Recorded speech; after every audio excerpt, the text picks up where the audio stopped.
Hello, everyone, and thank you for joining us. My name is Georgina Black, and I serve as the National Managing Partner for Government and Public Services at Deloitte. We're so excited to share Deloitte's insights from our latest Government Trends report with each of you. In a period of continued disruption and rapid change, governments are moving from hierarchies to networks to enable intra-government collaboration and nurturing collaborative public-private ecosystems to achieve shared outcomes. Today, we are going to explore 9 transformational trends that illustrate governments bringing down the walls to deliver solutions. Before we get started, I'd like to mention a few housekeeping items. First, this session will be recorded. And second, we'd love to have an interactive, engaged conversation with you. So please feel free to put comments in the chat and participate in the polling questions we'll have throughout this session. I'd like to kick us off with a land acknowledgement. We acknowledge that our homes and our workplaces reside on traditional treaty and unceded territories as part of Turtle Island, North America, which are still home to many First Nations, Métis, and Inuit peoples, the original caretakers of this land. As we dive into a conversation about government trends, it's important to consider the historical and present-day harms and impacts of power structures on Indigenous peoples, and to commit to working in meaningful ways to reshape those structures to advance reconciliation and sovereignty. There are many opportunities to apply the insights and findings from the trends we're about to discuss towards this journey of reconciliation. For example, data sovereignty and capacity building for First Nations. As part of our shared reconciliation journey and imperative, I'd like to encourage everyone to bring this lens into the conversation we're about to have.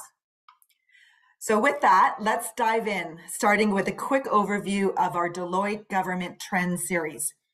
Each year, our Center for Government Insights documents some of the most exciting things happening in the public sector globally. Since we began publishing them 4 years ago, the Government Trends reports have covered a wide breadth of themes, many of which are still relevant today. Let's have a look at what those themes have included. The figure on your screen offers a look at all the trends covered in our 4 reports, how they're related and how they have evolved. Some issues, such as digital government and human-centered experience, have been a constant theme through the years and continue to be an area of major importance for governments globally. Other issues such as embedding resilience have rapidly emerged as governments increasingly grapple with disruptive shocks.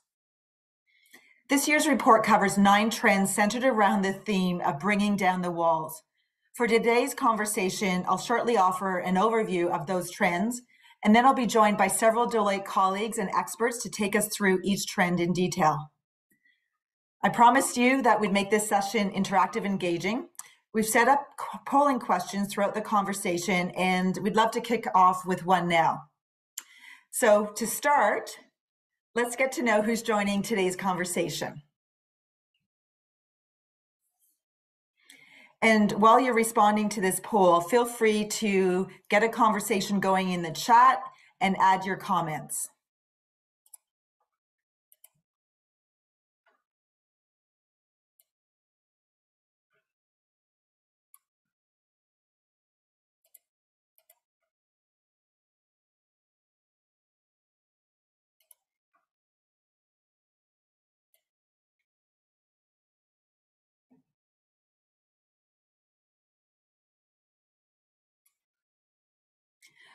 Well, we've got a broad range of folks from across governments joining us here today. You can see the results there. Welcome to all of you from the federal, provincial, territorial governments, municipal governments, of course, the important broader public sector, not-for-profit, and always great to welcome also our private sector colleagues joining us. So now let's dig into the trends. There are 9 in this report, 5 horizontal cross-cutting trends on the left and 4 domain-focused trends on the right. This is an age of discontinuity full of paradigm shifts. We're seeing accelerated technology, the convergence of physical and digital realms, the rise of the theory of the ecosystem, a blurring of lines between public and private, the rise of networked power, and a shift from public to network trust. These ongoing paradigm shifts have made it difficult for traditional siloed hierarchical mechanisms of government, frankly, to tackle today's modern challenges. Today's challenges have a massive scale and complexity. Things like climate change, cybercrime, and pandemics are really, as we've learned, beyond any single agency's ability to address. Government leaders increasingly recognize that navigating a world of discontinuity requires different stakeholders to come together. This year's Government Trends Report illustrates that tackling society's most pressing challenges requires multiple actors collaborating across sectors. And to enable that collaboration, governments are tearing down the walls that have existed between different public sector units and organizations, and we're seeing this even between the public and the private sectors. Our 2023 Trends Report highlights 9 trends that show how governments are bringing down walls to deliver solutions. To explore these trends in detail, let's welcome today's speakers. I'm thrilled to be joined by several of my colleagues who are leaders and experts in this field. Jamie Boyd, Deloitte's National Leader for Digital Government.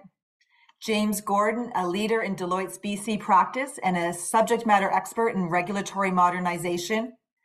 Michelle Thoreau, who leads Deloitte's health strategy work.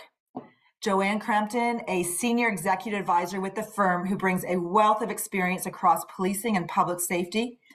And Caroline Cameron, a director and subject matter expert focused on cyber risk and security. And now over to my colleague and friend Jamie to take us through the 5 cross-cutting trends. Thanks so much, Georgina. It's an absolute pleasure to be here with all of you today. As Georgina mentioned, we have 2 categories of trends. We have these cross-cutting trends, and I'm going to try to do a bit of a whirlwind treetops through this. I've got 10 minutes to go through 5 trends, so buckle up. And then I'm going to hand it over to James, Michelle, Carolyn, and Joanne to go through the specific trends within verticals. So let's dig into these cross-cutting trends. The first one that we are seeing is around workforce models. Anybody in the public sector who's tried to hire or recruit knows that the market for talent is really tight. And globally, we are seeing that tightness within the public sector, and it's most extreme in technical and emerging areas. So areas like cybersecurity, AI, data science, even climate change. What we're seeing with regards to this latest trend is a lot more creativity and flexibility. So a lot more experiments around how to do more with less. Governments are moving from hierarchies to networks, as Georgina described, in at least 2 ways. So we're seeing a growing amount of mobility within government. So more interdepartmental collaboration and mobility. We did some polling with regards to this report and found that 85% of HR leaders say that they're considering redesigning how work is organized to more effectively port skills across their organizations. We're also seeing a lot of mainstreaming around new ways of working. So fluent talent models like gig work. Pragmatically, the sorts of things that we're seeing with regards to this trend are growing openness to hybrid work, and this is in the public sector globally. So we found 87% of employers are providing enhanced location and time flexibility, a shift towards hiring based on skills rather than specific roles, and collaboration starting to show up as a core competency within job posters. Couple of examples of what this looks like in practice. Those of you who are in the federal government will have heard of some of the work around free agents and micro missions. So agencies like NASA have formalized that as really a core tenet of how they're working. Another example, the Belgian Public Service has taken something very similar to the free agent model, which is similar to our Deloitte Talent Cloud model, and scaled it not just across the public sector, but across crowns also, so those semi-public organizations. So there's 21 participating agencies. The Australian Public Service similarly has been putting in place mechanisms to favor mobility, and it's at a 20-year high. Over the last 20 years, they've typically had something like 2 to 3% of their public servants moving between agencies and departments, and in 2021, that number hit 6% of the public service, so just shy of 8,000 people changed jobs within the Australian Public Service. So lots of really interesting case studies around mobility. As Georgina indicated, we're going to try to keep people on the edge of their seats. So there's another poll coming up.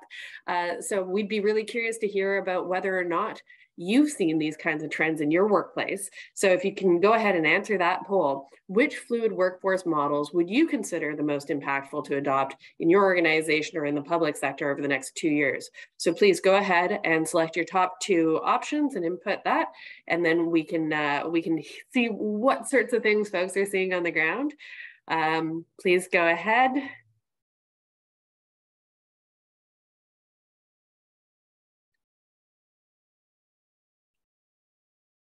Perfect. Okay, it looks like we've got a few responses there. So it's great to see that there is a lot of enthusiasm, and I mean, I think this is a trend that we've been seeing for a few years.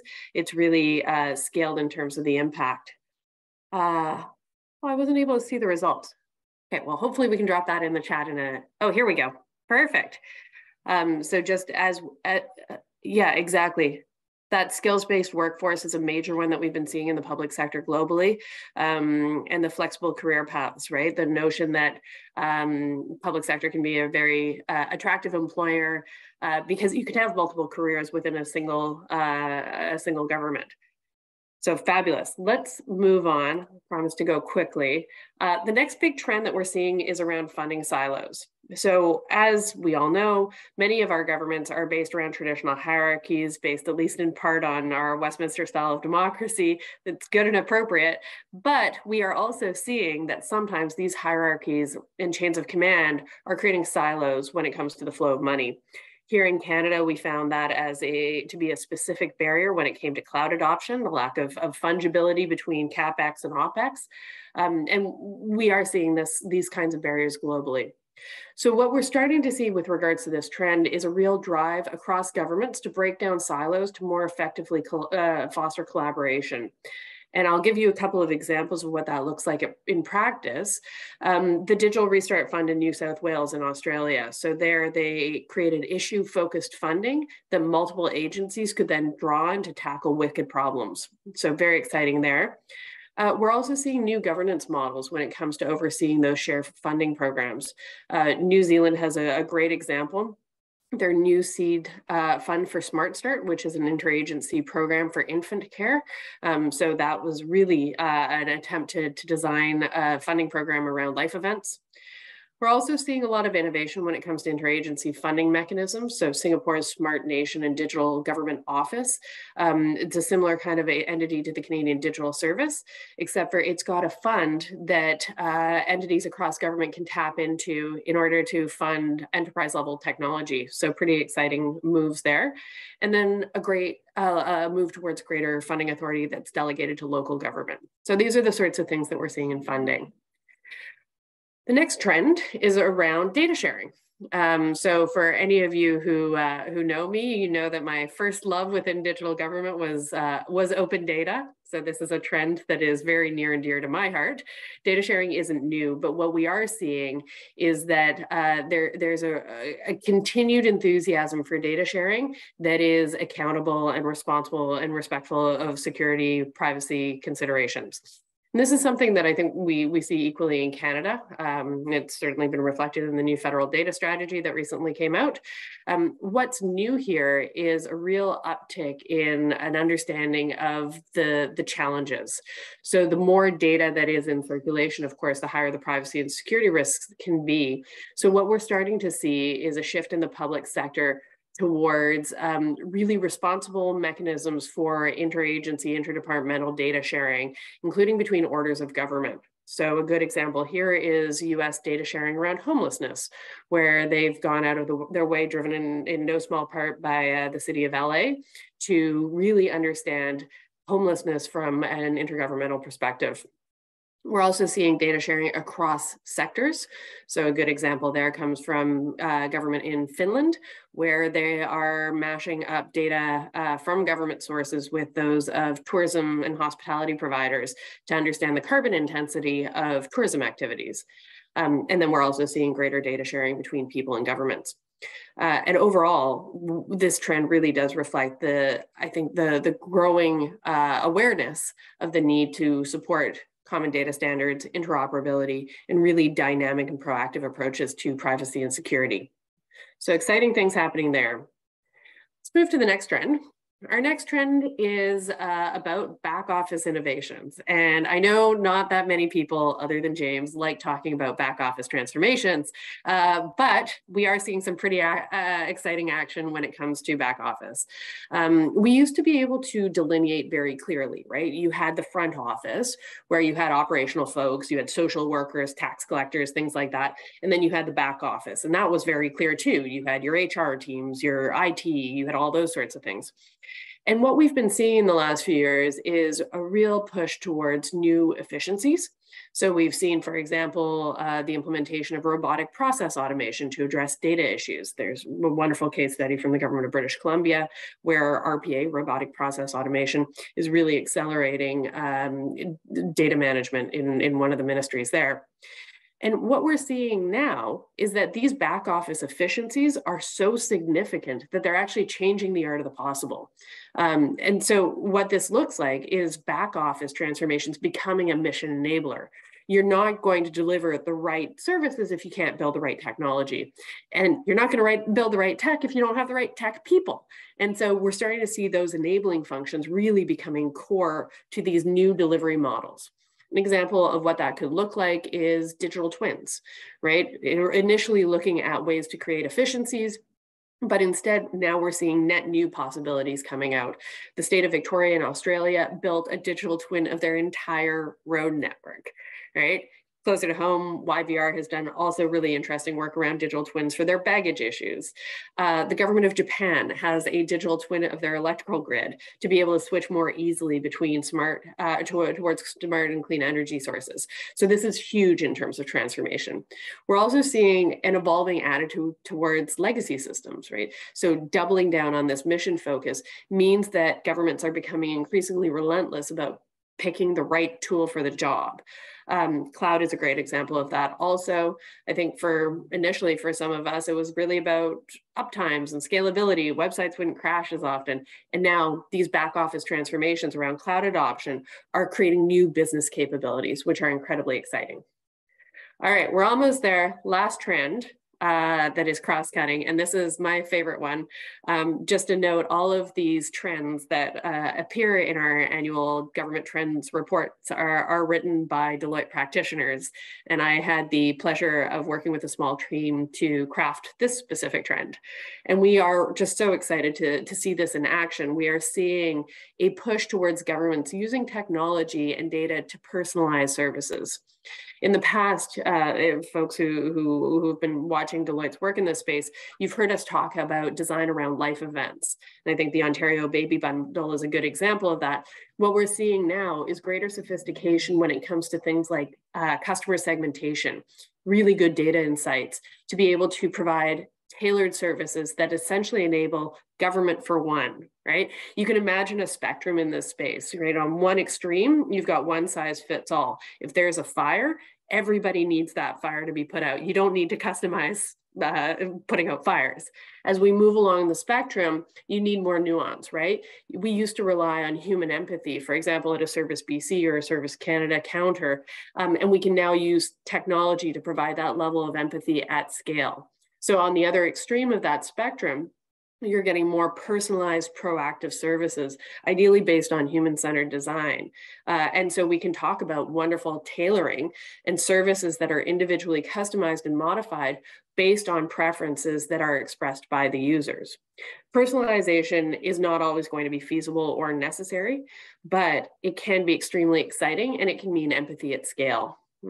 So we're seeing this trend in how governments serve people and in how governments are starting to manage data about people. Obviously, this is a trend that requires really good data management.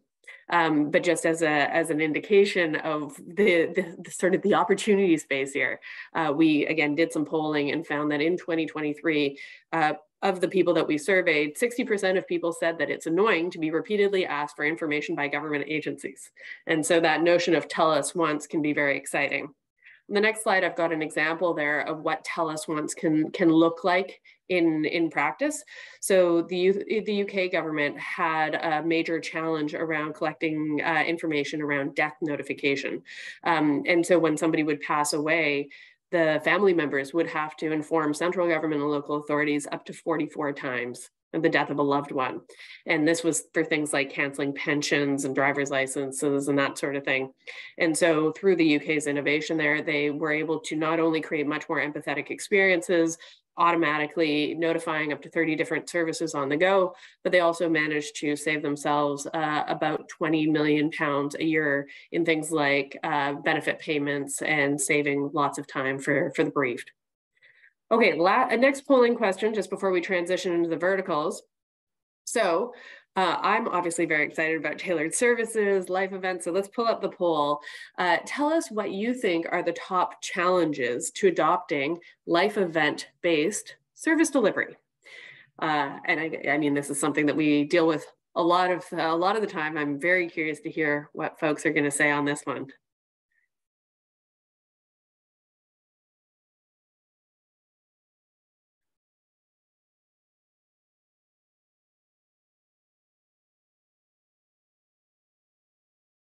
All right, let's wrap up this poll. I think folks have had a chance to input their responses.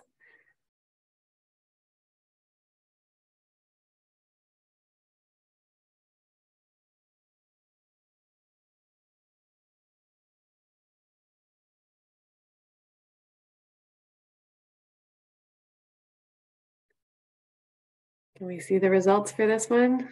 Fabulous. Nobody thinks there's an insufficient focus. I love this. Okay, so it's interesting to see that there is quite a bit of diversity there. So a lot around data systems, privacy, and data security concerns. So not a huge surprise there. Great to see those trends emerging in the responses. All right, so that was our whirlwind tour across the horizontal trends that we've been seeing. We are now going to plunge into the domain-focused trends to highlight how governments are nurturing collaborative public-private ecosystems within specific verticals. So to walk us through those, I'm going to hand it over to my colleague, James. Over to you, James. Well, good morning, everyone. And Jamie, I've got a question. Does getting a new puppy count as a life-changing event? I tell you, I thought I was done with babies in my life, but man, this is an interesting one with an 8-week-old lab puppy. But there you go. Good morning, everyone, or good afternoon, depending on where you are.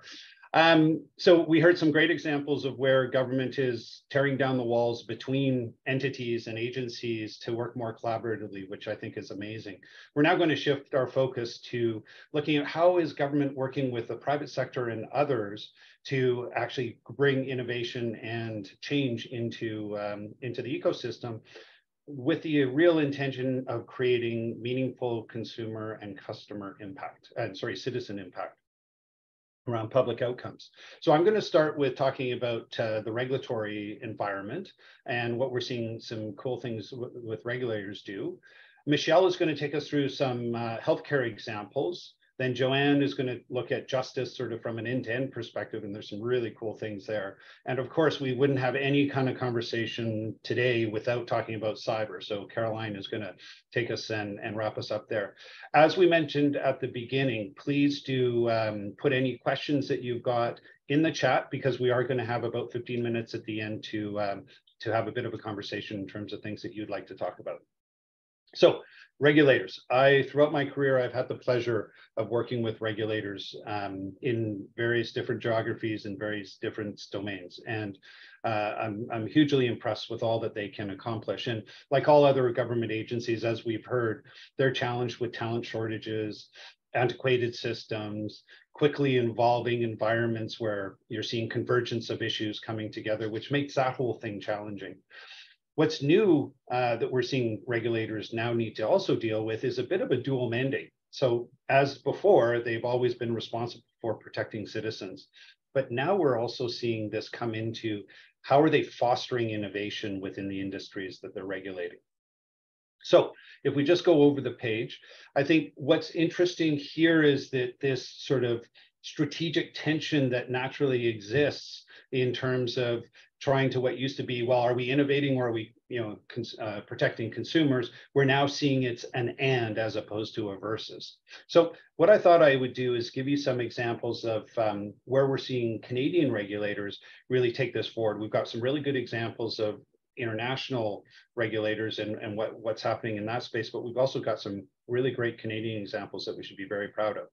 So first, around innovation and consumer safety, I'd like to look at Health Canada here. And this is really about how are they embracing emerging technology while providing safeguards for citizens. So there's a special regulatory approach around advanced therapeutic products. So these are things like gene therapy and tissue engineering. ATPs, as they're called, are very targeted to specific individuals or smaller groups of populations. Very different from what's typically done in the life sciences space, where you have massive populations that you're needing to survey and run trials with, and very elongated trial lines. In 2019, Health Canada was able to bring in changes to their legislation that allows them to implement a special ATP authorization framework, which is really meets the conditions of the ATP space, where there's a much faster approval process and experimentation is being enabled. So real innovation in that space. Around pace and effective regulation, I'd like to sort of look at an example coming from the Canadian Energy Regulator. They regulate pipelines in the country. And this, I think, is a good example of where sometimes you go slow to go fast. And as everybody knows, within natural resources space, we're dealing with a lot of challenges in terms of getting projects approved. At the core of this is often around First Nation consultation and Indigenous consultation. And I think what's something that the CER has done is try to address that by bringing what has historically been a very important member in the decision-making process actually into a more a meaningful partnership relationship into the CER.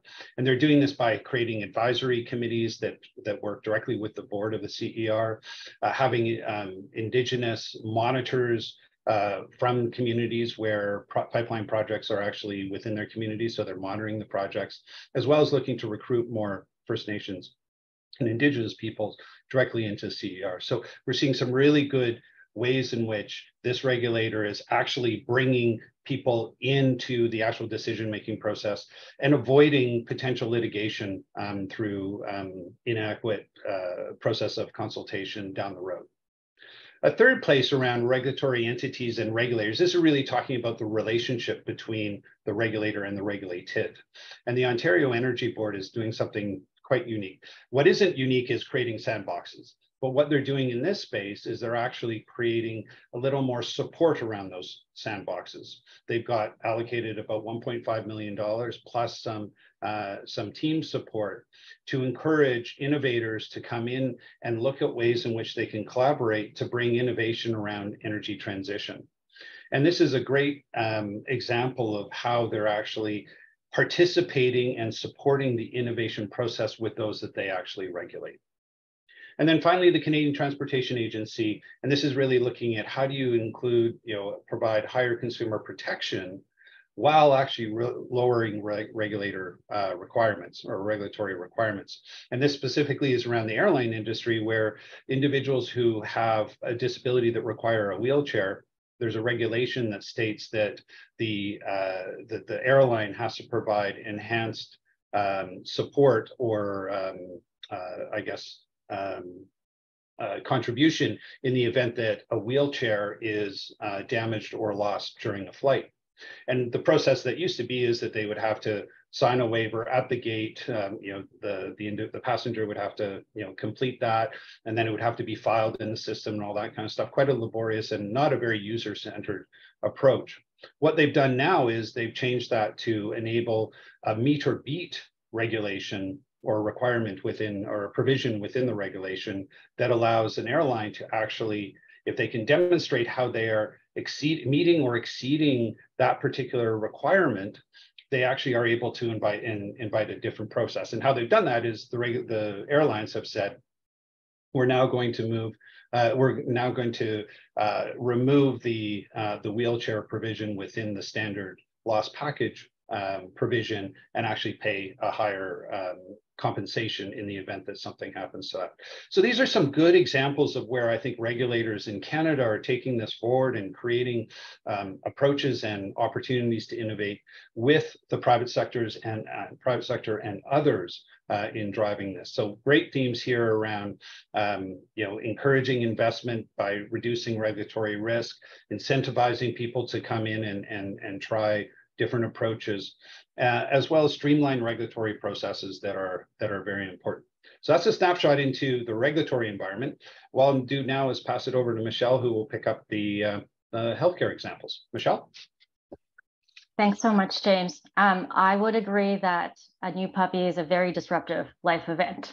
But also good for overall health and wellness, I would say. And so glad to be talking about this topic today. And I'm going to set a bit of the stage for what whole health actually means. So many of us who've worked in the healthcare space have long known that the social determinants, the conditions in which people are born, grow, work, live, and age, and their access to power, money, and resources have important impacts on an individual's health and well-being. But I think what the pandemic really highlighted and demonstrated firsthand is the significance of the impact of social determinants on health outcomes. So the World Health Organization conducted a systematic literature review and found that groups that experienced increased COVID morbidity and mortality were people living in lower income neighborhoods and areas with a greater concentration of immigrant and visible minorities. I think in particular, what we saw in Canada, non-medical essential workers who are more likely to come from socioeconomically disadvantaged groups were more at risk than those who were able to work from home. And so I think some of these glaring inequalities have really called greater attention to an increasingly holistic approach to health and wellness with an increased focus on social determinants of health. And, I think while we've seen social determinants used in the design of population health interventions, it has been really more like in the form of a consideration rather than a foundational premise for design. And we're going to see some of examples on the next page in which we've really seen this shift come to life. I'm sorry, we're on this page now. I think as a country, we have a long way to go. Hospitals and acute care services still comprise the largest component of health spend in Canada. In many provinces, healthcare and social services delivery remains siloed along with the funding. And many of our health systems are largely structured as fee-for-service as opposed to alternative funding models. And we can't really say, as a health system in Canada, that we've moved the dial in value-based care. So then what does it actually mean to take a whole health approach? So for us, that means and implies integrating care across different organizations and settings, linking hospital and community-based services, physical and mental health services, and social care. It means reorienting future health delivery models that prioritize primary and community care services and investment in holistic and comprehensive care. So that includes health promotion and ill health prevention strategies that support people's health and well-being. It also respects gender and cultural differences in the design and operation of health services. And all of these changes will need to be enabled by shifts in public policy. They need to be supported by innovations in data that will allow us to understand the who, the what, and how the future, and the digital technologies that will enable us to scale information and experiences across geographies and populations. And so I want to talk about some of the themes and examples here. So the one that you see on the page, the National Health Services, they established 42 ICSs or integrated care systems across England as part of a statutory reorganization. And so these systems were designed to connect providers in the NHS with local authorities, as well as other area partners to plan, coordinate, and administer health and social care services. And we've actually seen this model to a great extent in Canada. So we've seen them in Ontario with the formation of Ontario Health Teams. We've also seen them in British Columbia and Alberta with primary care networks. Alberta has moved forward with pharmacy-led walk-in clinics, which is fantastic. BC is initiating work around specialized community programs targeting seniors, mental health and addictions, as well as cancer care. So we are seeing this in Canada. I think where we could be pushing the boundaries a bit more is on the social aspect and better integration with social care and community care partners, as well as leveraging a broader range of industries and sectors, including transportation and employment. So I want to just give you a few examples of where we've seen this outside of Canada. So Henpin Health is a health program in the US that integrates medical and social needs. They partner with a company called Rise Inc., which is a local staffing agency to help find employment for low-income patients who have complex or multiple conditions. And this is based on evidence that unemployed individuals are more likely to self-report worse health status. They're more at risk of depression, and they're at higher risk of mortality. In addition, since unemployment is correlated with other social determinants, including food insecurity and unstable housing, addressing unemployment can be an important step to treating other significant health-related social needs. So this partnership alone and these efforts have decreased healthcare costs for these program participants by 60%. There's also the employment of non-traditional healthcare workers that have really shown to be advantageous in supporting community health. So Geisinger Health relies on what they call community health assistance. And so these CHAs help improve patient outcomes by addressing certain social needs, including social isolation. So they're often non-licensed professionals, but they're able to be trained to assess patient needs, connect with primary care and case management teams, and coordinate referrals. They spend time listening to patients, as social isolation is a critical factor in health and healthcare. And they're seen as a critical component and a really important resource to reduce admissions and help patients manage the challenges of their conditions outside of the four walls of the hospitals. I think when we extend to community-based screening, there's a powerful element there of supporting citizens and residents in community in terms of their overall health and wellness before they have to hit an emergency department. So in the US, they have a model called the Accountable Health Communities model. And it's a program that's based on emerging evidence that we've spoken about in terms of the interrelatedness between health and social needs. And what they do is there's a triage center that promotes cross-sector collaboration, and they do screening, referral, they provide navigation, and they encourage alignment between clinical partners and community partners. And what they end up finding is that actually most of the people that go to the ED are either just hungry, they need a place to sleep, or they need something to eat. And so by diverting them to their most appropriate needs helps to support the healthcare system overall, reduce costs related to unnecessary ED visits, and really to support people in the community. So I think in essence, health is not a health system problem alone. I think the more that we can activate these ecosystems around the goal of improving whole health, the more effective we'll be in transforming our health system. And what the implication, the outcome is, volume comes out of the system, high costs come out of the system, care is no longer episodic and is part of the everyday. That's the goal. So with that, I think we're going to actually liven things up with the poll at this point. So if we could just move to the next section. So based on the description of whole health, what do you think are the top 2 barriers in Canada to achieving this approach? And we have some options there on the screen.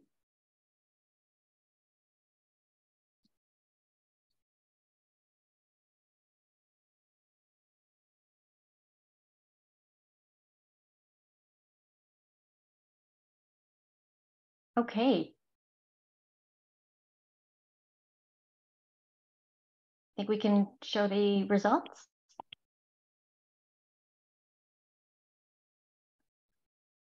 Okay, so being able to share data across the health ecosystem, certainly a big challenge, I think, within provinces, being able to leverage that data for even national public surveillance continues to be an issue. So very much not surprised to see that there. Health and human resource burnout and capacity. So looking for innovations to support the capacity needs, but also to support providers If we, in talking with some of the health providers today, their number 1, 2, and 3 issues are HHR and their frontline staff. So definitely hear the challenge with this one. And then not surprised on funding. All great points, and thank you for your input. So we need to move along. So I'm going to turn it over to Joanne to lead us through the justice domain. Thanks very much, Michelle. It's great to be here. In the Deloitte Insights article on government trends, there's a great example of a justice issue that is on the surface appears to be easy to solve, but in reality is far more complex if we look at the details of it and look at the issues behind it and from all angles. This can be said for many issues that face corrections, parole, police, judges, lawyers, and many others every day. On the surface, something might appear to be have a really easy solution to it, but when you look at the underlying factors and the root cause, it can be quite complex. In reality, many of the issues are not for one agency to solve. The example of the government trends document refers to creating child labor laws in Ghana, where children are pulled from school to help with the family farm rather than to attend school. When we look at why, we realize the parents are needing assistance to support the family as they're living on the margin. Without the help of the children, family members might not actually survive. Creating child labor laws are more than just a regulatory compliance. It means that companies also need to support the economic situation of the farmers they purchase from and provide them resources to hire workers so they do not need to rely on their children. So it's a much broader issue than just child labor.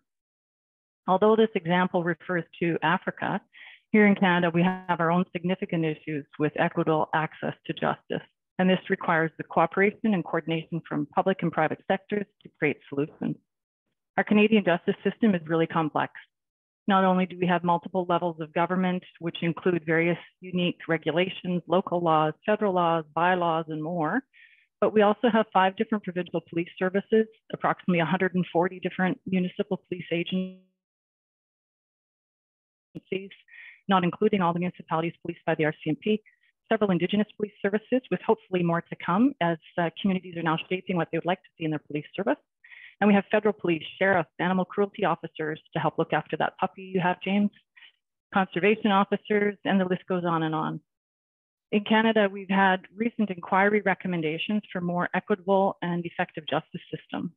The Mass Casualty Commission in Nova Scotia made several recommendations to help create a justice system that supports the victim, places greater emphasis on domestic and gender-based violence, a focus on community safety and well-being, with better interoperability between police agencies, support services, and government. This includes the entire justice system, and there's much work to be done there. The Cullen Commission in BC made sweeping recommendations with respect to real estate fraud and illicit finance, and this too is a huge gap in Canada, and one where public-private partnerships are essential. Police need to work with governments, financial institutions, corporations, and others in the private sector in order to be successful in this space. Since 2012, Deloitte has worked in partnership with law enforcement and other agencies across the United States, starting initially as a pilot project, but later morphing into a full-blown partnership. In this case, the private sector is providing investigative support by way of data science and analytics, open source information, cyber capabilities, investigators, forensic accountants, asset tracing, digital forensics, and more. We help increase the skills of law enforcement, the skills they already have, deploy new capabilities where gaps exist, and provide search support. As of 2022, our support has resulted in $600 million in cash and property seizures, almost 1,000 indictments, and over 1,500 people arrested. This is a great example of how multiple sectors can work together to create a more effective justice system. But it doesn't stop there. Complex problems require complex solutions and generally cut across multiple sectors and organizations. The opioid crisis is another example of an area where multiple partners are needed to work together to address the situation. It's impossible for any one agency to create change when the issues to be addressed include homelessness, tent cities, the healthcare system that we know is already overburdened, that we've just heard about from Michelle as well, and people being sent to courts when the crimes they've committed are as a result of addiction or mental health issues. Agencies all have their own expertise and abilities they bring to the table. And when you combine multiple agencies with multiple mandates and expertise, you not only gain strength in numbers, but you address the issue in a holistic manner.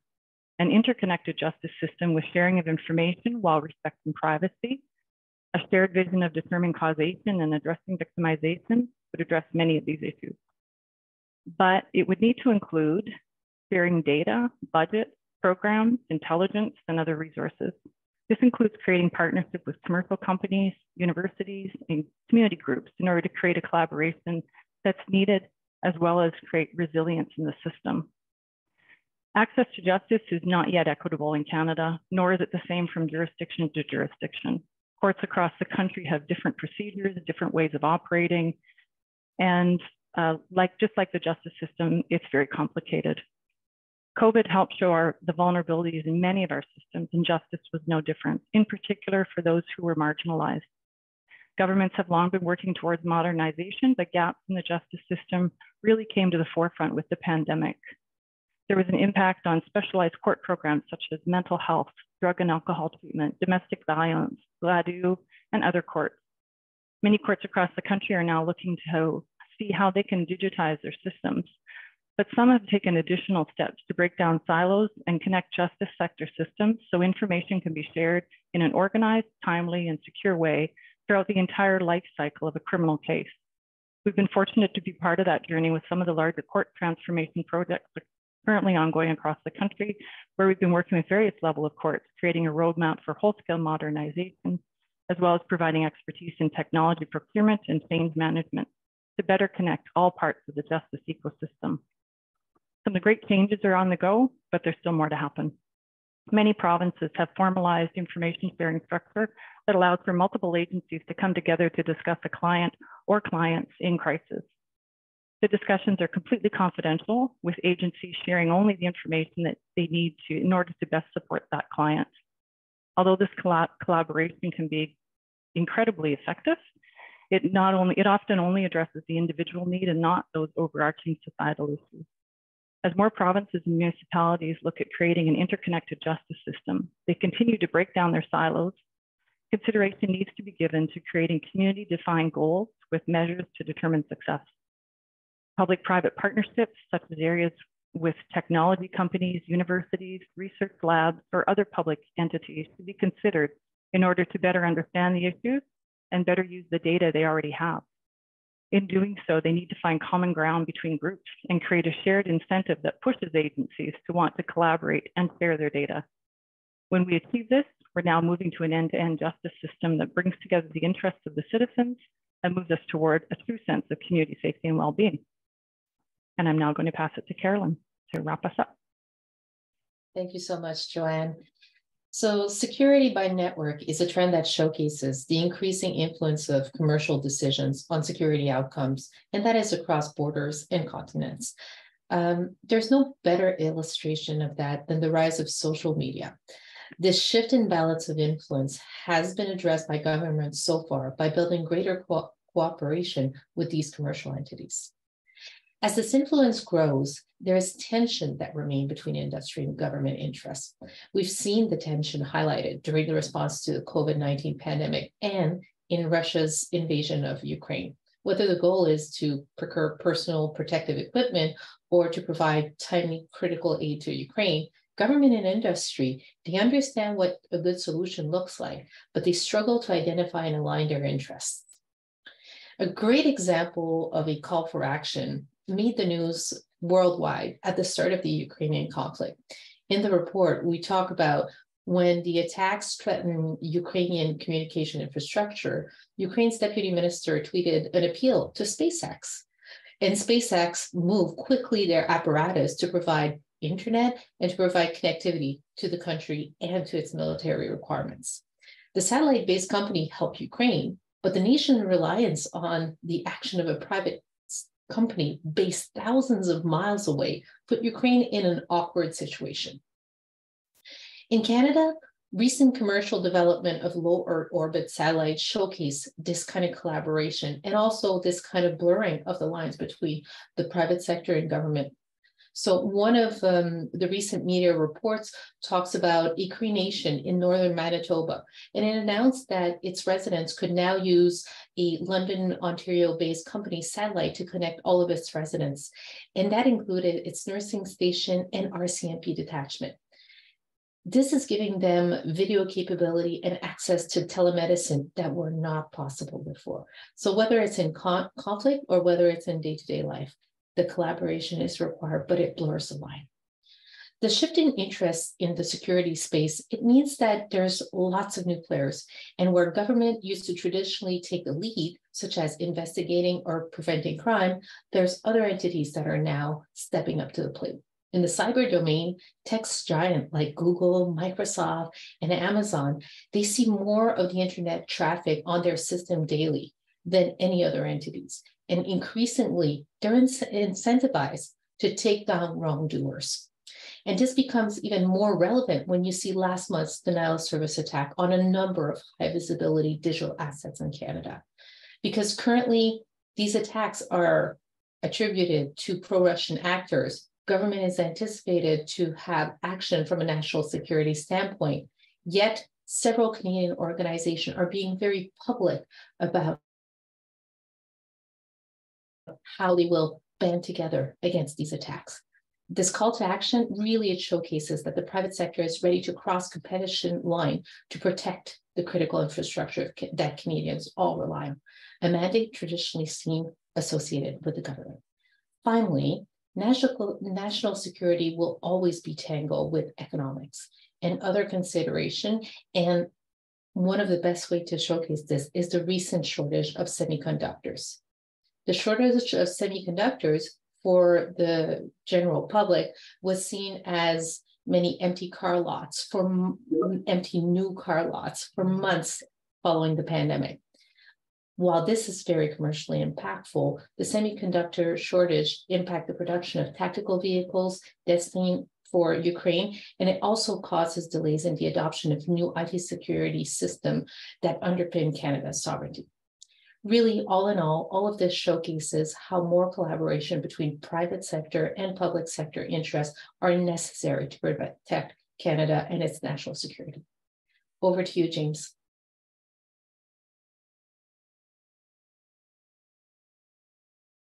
Perfect. So I think we were going to shift to some Q&A, and Jamie, I think you're going to be our fearless moderator. Perfect. Okay. Well, sorry, James, you're going right back on the hot seat because the first question is for you. Oh, perfect. So the question is about Web3. And they're asking, in the context of regulatory modernization, are you seeing any trends around the use of Web3? Is there any particular role for blockchain and digital twins? Oh boy, a big question. So short answer, yes. Particularly, I would say for digital twins and for blockchain.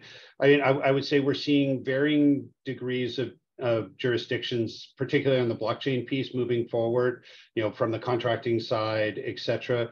I can't think of any really good examples that I would point you to, but I can certainly come back to that. On the digital twin side, I think we're finding that in a variety of different places. I think, Jamie, you identified a good example of where from a traffic, that we saw in, I think it was Victoria in New South Wales, where we saw the government taking on a digital twin to support the flow of traffic, et cetera. When you think then into how regulators could utilize that, for example, the Canadian Transportation Agency or things like agencies like that to actually help really visualize and understand, and then start scenario planning the different pathways for building out of infrastructure or what have you. I certainly see those as real pieces where we're going to see more and more of the utilization of these technologies going forward. The reality is that they're also getting pressure from the private sector and the proponents that they work with to really adapt these kind of things. And we're seeing that, for example, in the whole housing agenda file as well. Mm-hmm. Okay, so well, that's encouraging to hear.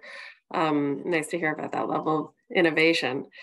Folks, please go ahead and drop any questions you might have. I'll go ahead to the next one. And Joanne, the next question is for you. So here we go. As the justice system innovates, what kinds of rules do we need to keep data safe? I worry about police forces using AI and predictive modeling for crime. Is that something that you're seeing? I think in terms of keeping data safe, there's legislation in place federally and provincially that looks after that area and ensures that everyone in the provincial system, the justice system, federal system are all storing data in a safe manner. There's a lot of legislative pieces around it, and then of course policy pieces that come into play as a result of the legislation. Like local policy within the police agency. Certainly AI predictive modeling is used, but in a way that they're looking at crimes that have been committed, looking at hotspot policing, and looking at it for predictive modeling in that manner. So looking at an area where you have a certain crime type, say break and enters, recognizing this to be a hotspot area and then addressing it as such, and ensuring that you're applying applicable policing levels for that area and as well as investigative levels. So I don't see it as a concern. I think it's something we as a society need to definitely keep in check and ensure that nothing changes. But currently we do have strong legislative pieces provincially and federally that regulate this area. Fabulous. Great to hear that there is that innovation balanced with safeguarding data. James, we're almost at time, so I think we're going to close it up there. So can I hand it over to you to close this off in a good way? For sure. Well, first, thank you everyone for taking the time to out of your busy schedules to join us today. Really appreciate you listening to our thoughts on this. We covered a lot of ground very quickly, so we can certainly look to have, if you're interested in sourcing the material, we'll put the link in the chat and certainly go and take the time to look through it. But also, if you're interested in picking up on any of the pieces there, we can certainly have a conversation. So you've got Jamie and mine email address there. So either email either one of us and we can facilitate getting you connected with the right folks in terms of your particular area of interest. I think we are going to have a survey just to get feedback in terms of how you enjoyed our time together today. So we really appreciate if you could take a minute or so to fill that out, because that helps us, continue to evolve these types of discussions and conversations. So once again, thank you very much for taking the time. And hopefully this has been helpful for you, and we'd certainly be happy to follow up on any questions. Thanks very much. Take care. Bye-bye.